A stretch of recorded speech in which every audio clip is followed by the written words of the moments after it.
Hello, everyone, and welcome to the Arthritis Action Podcast. My name's Marc, as always, your host, and today I'm joined by one of our members, Michelle Billington. So, hello, Michelle. Hello.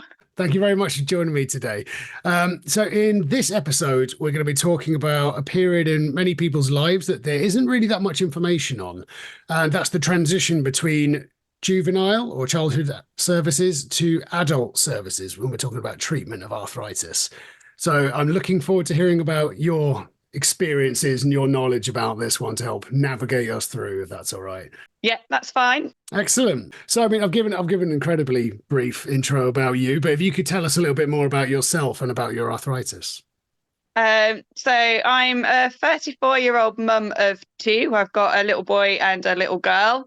And I was diagnosed with juvenile idiopathic arthritis, as it's now known, at 18 months old. So very, I think you are, of all the guests we've had on so far, you were diagnosed first then. Okay. In your timeline, of course, in your timeline. Yeah. My first question was going to be about how was your treatment when you were diagnosed, but I imagine you won't really have much of a memory about that then. So I have little bits of a memory. In the sense of I've spoken with my mum and dad as well, because obviously they were very heavily involved when I was first diagnosed. And they very much sort of said that the first consultant that we went to go and see was not very good at all because he didn't specialise in juvenile.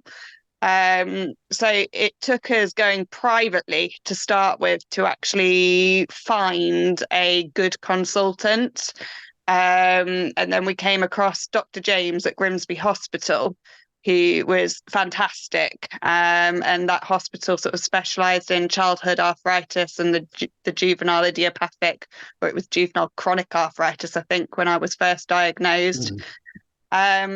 So I do remember bits of the fact that I used to do a lot of hydrotherapy. So it meant I could swim from a very young age. Okay. Because that sort of was one of the treatment options that was available at the time. And I also remember having wax melted onto my arms and joints and things before I would go for physio because it would warm all of my joints up. And I remember sitting and peeling the wax off. Wax baths are still going on. You get loads of people that I know have use wax hand baths and stuff in their homes. No, I didn't know that, you see. So there you go. You're teaching me something too. It's all about sharing on this, of course, That's it. So that's kind of what I remember most about it. I remember my hair turning green as well with the hydrotherapy because of the chlorine in it. How long ago was that then? You're talking, I was very young. So you're talking 30 years ago that I would have sort of started with the hydrotherapy, and I remember doing that for a lot of my childhood. I would have been going backwards and forwards across. I think we went at 1.4 times a week. Okay. Because there weren't any of the medications available that there are sort of nowadays. So methotrexate and everything didn't actually come around until I was about 12 years old. So the only treatment options were sort of holistical with the hydrotherapy, physiotherapy, the occupational therapy with the splinting and things like that, and then steroid injections. But my parents chose not to go down the steroid route at the time because of the side effects and everything that it could have. So yeah, there wasn't quite as much around then, and there wasn't as much known about it as there is now. So a lot of figuring out on yours and your parents' part then as to what it is you could and couldn't do. Yes. So what kind of limitations did that have then? So as a child with that kind of treatment in arthritis, how was that like from what you can remember? I remember missing a lot of school because we were backwards and forwards to the hospital a lot. I remember I was very lucky because I had Dr. James literally throughout my whole childhood. So he knew me and he knew my personality, which really helped because he could very much he supported and he supported my decisions, and sort of having it so young, obviously there was difficulties with the fact of I was always slowest at school. I remember asking my teacher whether for like a sports day they could do a who can be the slowest race. I think I might have been good at that one as well. Yeah. Because I could never run very fast. So there was things like that. I also remember because it affected my right wrist the worst. So from a very young age, I've not had sort of much movement in my right wrist. Hmm. So I could never play things like racket sports or use scissors, and struggled with writing. But instead, what I did was I taught myself to be ambidextrous. Hmm. So although I still write with my right hand, I used to play sort of badminton, and tennis. I wasn't so good at tennis, but used to play racket sports with my left hand and taught myself to use scissors with my left hand. But because my brain is programmed right-handed, I could never use left-handed scissors. So I've always Right. had to use right-handed scissors in my left hand because otherwise I couldn't cut things out, and still can't to this day. It just doesn't work. It's all about finding adaptations to get around these things, isn't it? Yes, definitely. Definitely. So what kind of autonomy did you have in any like decision making when it came to like when you were a child, especially? Because obviously you get more as you get older, but like at what point did you get to start making decisions about that? Because you mentioned a minute ago how your doctor like respected your sort of choices and stuff. So It wouldn't have been, I would say it was sort of once I'd started secondary school that I got more involved in sort of the decision making and what we would try and wouldn't try. So I would say sort of mum and dad had they always made me aware of what we were doing, but they predominantly made the decisions when I was younger. mm, And then sort of from sort of secondary school age, I started to have more input, and the sort of later on into the teenage years would have more and more input into it. So from what was I? So I was about 12 when I was first started on methotrexate, okay. because that's when it sort of came available. We knew that one of the risk factors was that it would stunt my growth.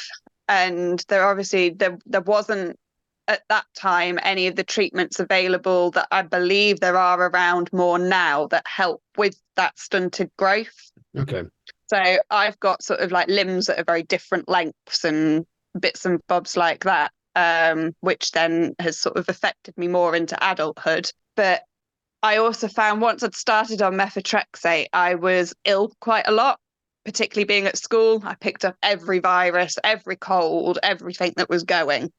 I also, again, had to miss a lot of school, going backwards and forwards for the blood tests that you had to have. Mm. So I think I got to about the age of 15. And from then, I asked whether I could stop the methotrexate because I was fed up of missing school. Mm.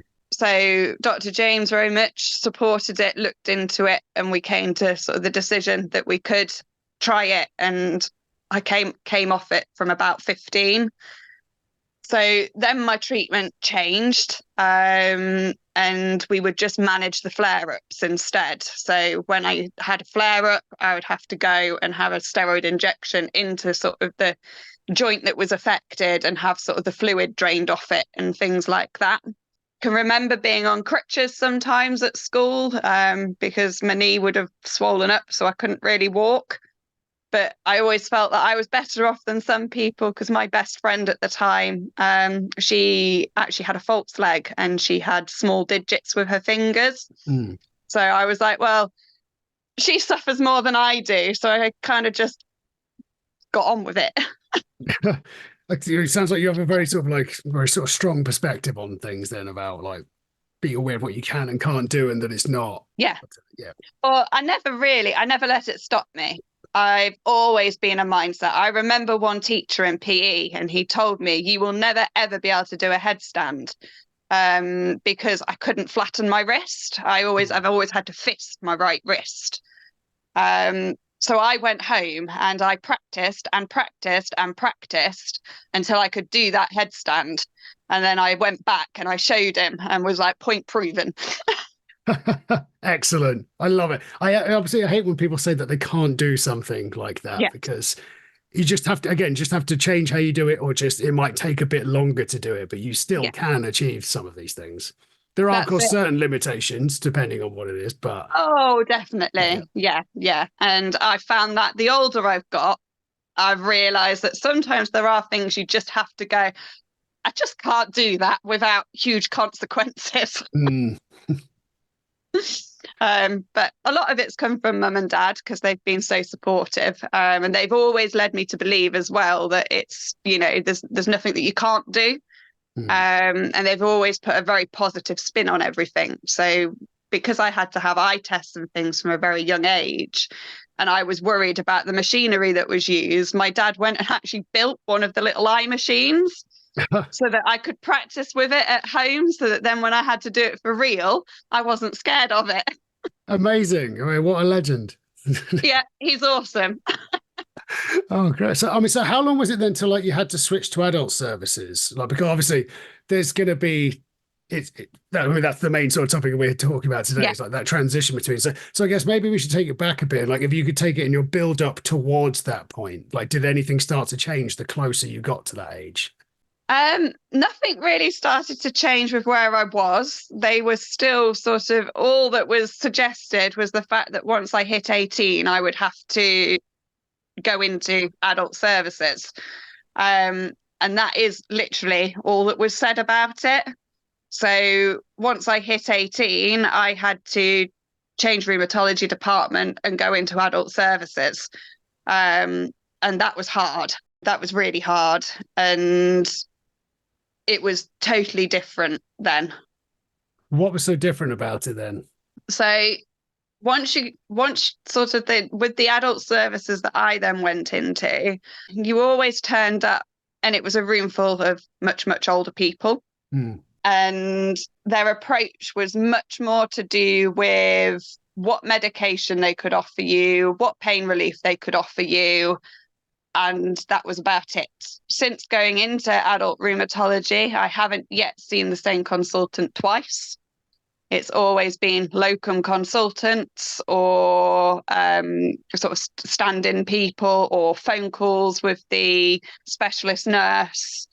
It's been totally different. So to go from sort of like the juvenile, where I had the same consultant throughout the whole thing and the whole process, to then suddenly find I was talking to a different person every time and having to repeat myself, it was a big change. And also to go from sort of like with juvenile, it was a holistic approach. They looked at you and sort of what they could offer you, whereas it was just what medication could they put you on. So anything that I've had treatment wise for sort of physio or chiropractor, if my back's gone, things like that, that's all been private. I've never sort of had that through the NHS or the rheumatology department. Is that because they haven't offered it to you, or have you just sort of chosen to go the private route? So I'm learning a lot as I've got older, after sort of the two children and I had a huge flare up. I'm starting to realize more how much you have to push for things as an adult. Mm. So probably had I really pushed for it when I was sort of in my 20s, you probably could have got it through the NHS. But I was busy. I was in a new relationship. I got married when I was 23. I got my own house. I'd started work, and I always left everything until the point that things were broken so much that I needed an instant fix. It wasn't sort of something that you could leave 8 weeks whilst you got yourself back into the system enough to be seen by an NHS physio. So I suppose it was probably a little bit that as well, that I chose to go that way because I needed something sorting. It can be frustratingly slow getting things like that. Yeah. I mean, the last time I went, when I got my last physio appointment, I think I had to wait. I think I had to wait like 2 months for it. Yes. Yeah. And all my initial treatment was like with the surgery. Was really really quick. I was blown away by how fast it was. Oh, great! This is getting it's all going well now. And then 2 months later, then like, okay, well.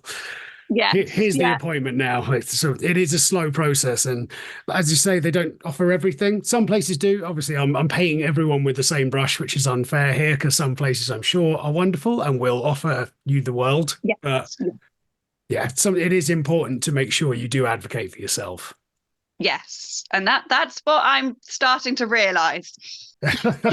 So I mean, how long do you think it took you to do that then, or is it literally until from the time you're 18 to when you are now when you've really got a grip on that? I would say from when I was 18 up until now, and it's actually through yourselves with Arthritis Action, because when I went to sort of the adult rheumatology, there was no offer of any support groups, nothing. There was absolutely just no information available. Mm. So it was very much that you went out there to fend for yourself, which was a total shock. But I've kind of more recently, I suppose, been like, I'm sure I'm not the only one out there that's going through this and been through this. There must be some other people that I can talk to. And that's when I've come across Arthritis Action. And it's actually been since then, and reading the information that's online and reading some of sort of the other people's biographies, or not Stories, of course. stories. Yeah. That's the word I'm looking for. Sort of reading other people's stories that I've very much kind of gone, okay, I think I need to be a bit firmer.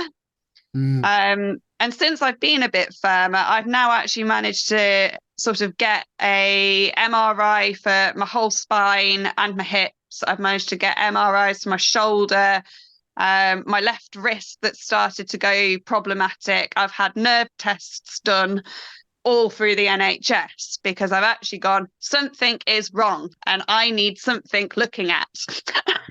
So yeah, it has taken really up until now. And it was also finding a physio through you guys. So I went on to sort of the recommended physios, and they've actually really helped and been really, really supportive with it as well, because they've sort of actually started to make me understand sort of me a lot better.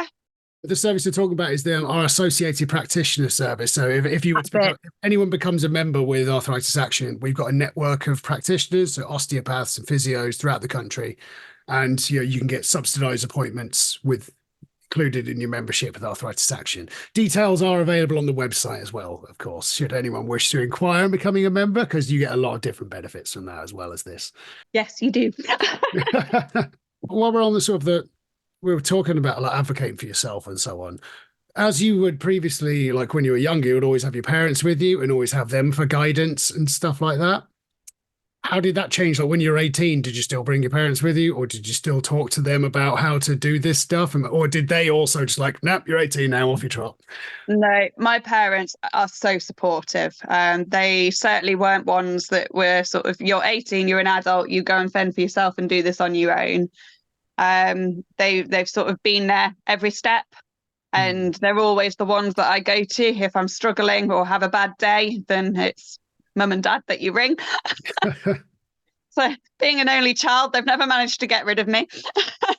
But no, so my mum very much like, there's some appointments that they just leave me to go get on with, but anything that's important or where I'm needing a lot more of the background information from when I was younger, then I'll always take my mum with me, because that is where her knowledge comes in, because she remembers it all, whereas I can pick bits out, but I can't remember in detail sort of everything that happened.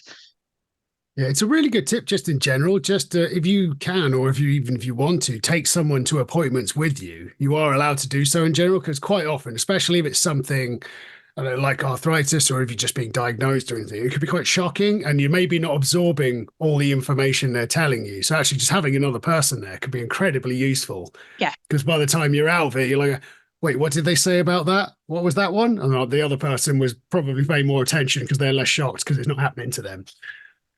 Definitely. I quite agree with that, because I always come out and I go, Mum, what did we even discuss? And she kind of fills in the blanks, which is brilliant, or brings it back to reality, because I'm a great sort of under reporter, I think I've been told. Yes, I mean, you won't be the only one for that one. I think a lot of people No. Good. Spill everything to your doctor when you see them. Tell them everything, Yeah. because the smallest little things might actually be a really big indicator for something. So Yes. the more they know, the more they can help. Definitely don't do what I've done. And just sometimes when I've been on the phone and they've gone, "How are you feeling?" "Well, I'm absolutely fine." Yeah, I think everyone does that. Everyone stop it. If you're one of them, stop doing that. Tell them what's wrong. No, absolutely. And I think you actually do have to tell them, Mm, because otherwise they take from that telephone call, well, there's nothing wrong. So, we don't need to do anything. mm, And then you actually start falling off their books a bit, because the more you say you're fine, the more they kind of go, well, you obviously are okay. And then it comes more as a shock when you suddenly ring up and go, yeah, I'm really not okay. absolutely. What I'd like to know next is how the transition from like juvenile or pediatric services, how the effect it then had on your arthritis itself. Because as well as like the difficulties of like navigating the two, did it actually have an effect on your condition? It probably didn't actually have an effect on my arthritis as such, Mm, but it did have an effect on me sort of mentally and sort of physically, in the sense of, because you were so supportive during sort of all the pediatric years, and then you went into the adulthood and you weren't. I found that because I wasn't doing my treatment probably quite as I should have been, and I wasn't having the regular checkups as I should have had them, I started to suffer with a lot of back problems, and other joint problems that wasn't necessarily arthritis, um, but sort of problems from the fact that my legs are different lengths and I have a lot of weakness and grip strength problems down my right side. I've overused my left side. So mm. now my left side is becoming problematic. And that's a lot of what I'm having to have appointments with now, is to try and sort of sort out what's going on there and what we can do. I would say it was more physically, or none of that. Mentally, it affected me. So I suppose it does make sense you'd end up with a selection of like compensatory problems as well from trying to, again, one side trying to keep up and also make up for the other side.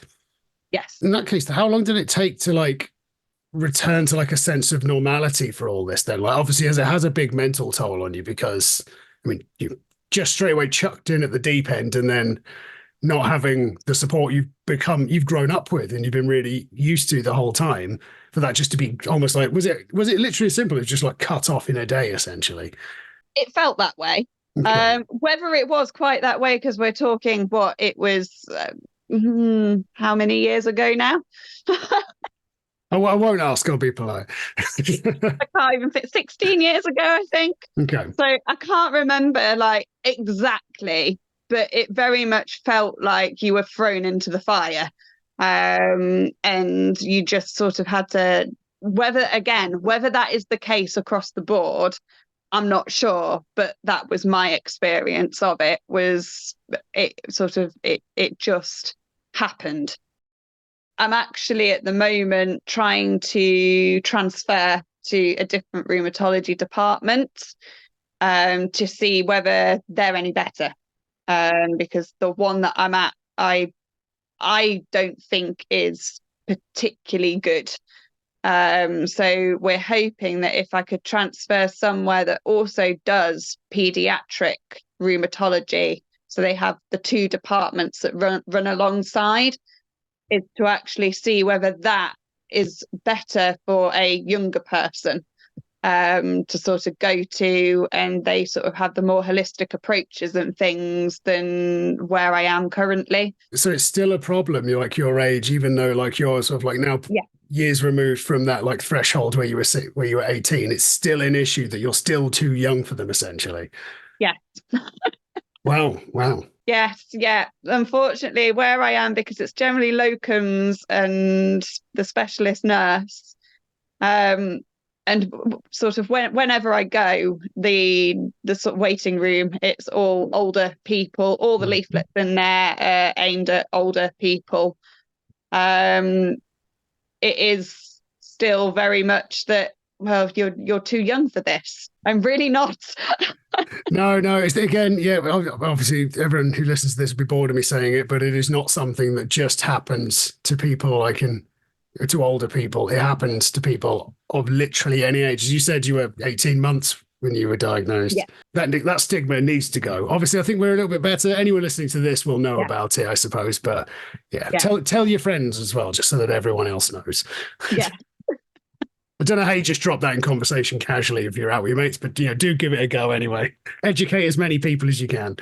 definitely. Cool. So, I mean, I think as you've got like a really good breadth of knowledge about all of this, then from your own personal experience, so a lot of first-hand experience. What advice would you give to someone? Like, well, we're going to get you to give three bits of advice essentially. As for someone who's like very young, so within like pediatrics or juvenile care, what advice would you give to them about managing their arthritis? Try to keep as active as you can.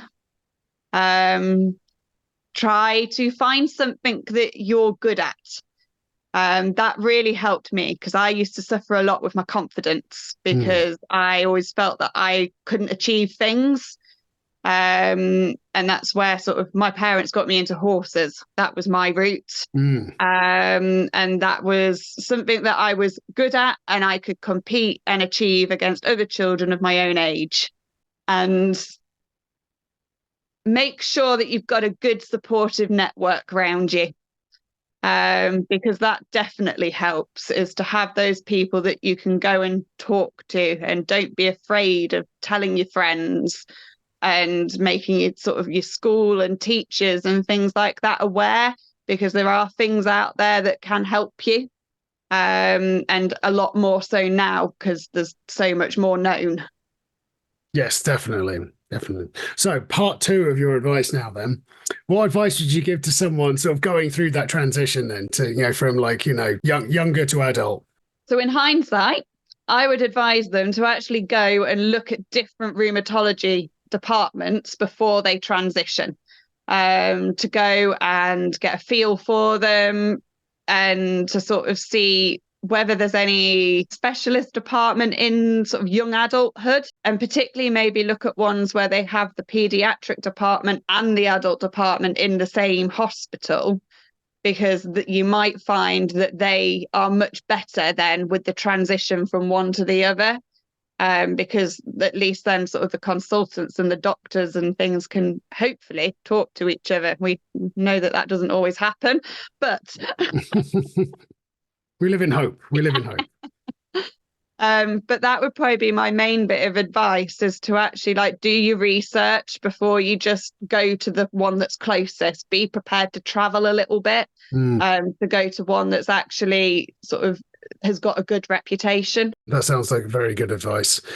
So now part three of your bits of advice. So what advice would you give to someone who's like already been through that transition and how to then manage their arthritis going forward in their life?